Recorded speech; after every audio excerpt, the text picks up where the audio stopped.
The seventh generation of consoles will always hold a special, nostalgic place in my heart. Rockstar especially. They put out two bangers back to back with Grand Theft Auto 4 in 2008 and the Western Grand Theft Auto Red Dead Redemption in 2010. Now, there have been a ton of rumors, especially as of late, about a potential Red Dead Redemption remake being announced. Well, turns out that isn't happening. Instead, the 2010 Game of the Year is being ported to the PS4 and Nintendo Switch on August 17th. Now, this is a digital only until October 13th, when it's said a physical version will also be released. No PC release either, unfortunately, because Rockstar is just not a big fan of porting to PC for some reason. Now, in case you're unfamiliar of Red Dead Redemption 1 and only got around to getting to know John Marston in Red Dead 2, simply put, John is forced to round up the members of his former gang in Red Dead 2 and bring them to justice in order to ensure the freedom of his wife and child held by the Pinkertons.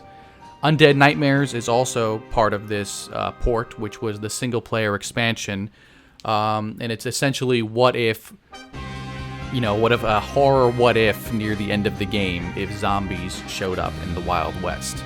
Now, the port hasn't been done in-house by Rockstar either, but rather Double 11. They're responsible for porting a number of games in the past. Most recently, they worked on Minecraft Dungeons with Mojang back in 2020. Now, this is also for the single-player experience only. The original multiplayer component will not be included. Now, fans are pretty pissed. You probably won't find a single article or Reddit post or anything praising this announcement at all. This is just straight up lazy on the developer's part. This isn't a full-blown remake or even a remaster. It's pretty much a straight-up port, maybe eyeball in 4K with 60 FPS. Xbox One and Series X and S users have been enjoying it through backwards compatibility over the years for a much cheaper price, I might add. This port is going to cost a whopping $50, $50 for this, which I and the fans think is ludicrous.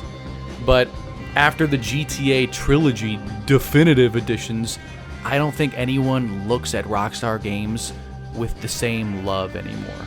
They are a shell of their former self, they are greedy, and they will put out anything at this point for a quick cash grab because, unfortunately, with Grand Theft Auto Online attached to Grand Theft Auto 5, they've grown too big and they just don't care anymore besides getting more money into their pockets.